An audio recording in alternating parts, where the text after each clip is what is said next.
Motels are supposed to be a place to rest for the night. But for some people, they became the setting of the most terrifying experiences of their lives. These are 5 disturbing true horror stories from isolated motels. Story 1. A few years ago, I was driving cross-country.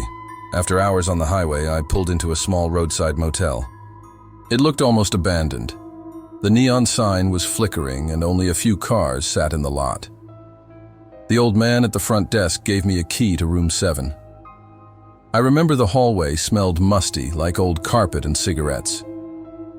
As I settled in, I kept hearing noises through the paper-thin walls. It sounded like someone in the room next door was dragging furniture around. Heavy scraping, then loud thumps. I figured maybe someone was just moving luggage. But then I heard something that froze me in place. A muffled scream, cut short. I sat on the bed, listening, my heart pounding. A few minutes later, 3 slow knocks echoed on my wall, not from the hallway, from inside the next room. I crept to the window and peeked out. That's when I realized something horrifying. Every other room on that side of the motel was dark and vacant. There wasn't supposed to be anyone in the room next to mine. Story 2. This one happened when I was traveling with my girlfriend. We stopped at a cheap motel just off the interstate, nothing special. Around 2 a.m., I woke up to the sound of a car horn blaring outside. When I peeked through the blinds, I saw a woman standing alone in the parking lot. She was barefoot, wearing a nightgown and just staring straight up at the second floor. No movement, no blinking. I woke my girlfriend and told her to look.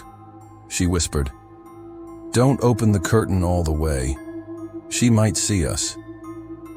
The woman stayed there for almost 10 minutes, frozen like a statue. And then, slowly, her head turned toward our window, like she knew we were watching. I dropped the blinds instantly, but for the next hour I could hear footsteps pacing outside our door. Soft, slow, back and forth. By morning, she was gone. When we checked out, I asked the front desk about it. The clerk sighed and said, "You're not the first guest to mention her."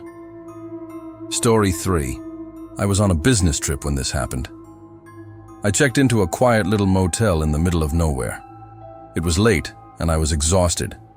I had just gotten into bed when I heard my doorknob rattle. At first, I thought maybe I forgot to lock it, but then the knob turned harder and harder. Someone was trying to get in. I sat up, frozen, as the sound of a key sliding into the lock sent chills down my spine. Slowly, the door creaked open an inch. I jumped up and shouted, "Wrong room!" The door slammed shut instantly. I grabbed my phone and called the front desk, furious, asking why someone had a key to my room. The man on the other end was silent for a long time before finally answering in a low voice, "Sir, you're the only guest checked in tonight." Story 4. A couple of years ago, my friends and I were on a road trip. We booked a stay at a cheap roadside place that looked more like a cluster of cabins than a normal motel. Ours was at the far end of the property, surrounded by woods. That night, around 1 a.m., I woke up to whispering outside our window. At first, I thought it was one of my friends, but when I looked, both of them were asleep. I pulled back the curtain just an inch. 2 people were standing there, a man and a woman. Both of them pressed up against the glass, smiling at me. I jumped back and shouted, waking my friends. When they ran to the window, no one was there, but outside, in the dirt beneath the glass, we saw footprints, bare feet. We didn't wait around for answers. We packed up and left before the sun came up. Story 5. When I was younger, I stayed at a rundown motel. They told me all the upstairs rooms were booked, so they gave me a lower level room. The stairwell down to it was concrete, damp, and smelled like mold. The room itself was freezing, with no windows, just a bed and a bathroom. Around 3 a.m., I woke up to what I thought was water dripping.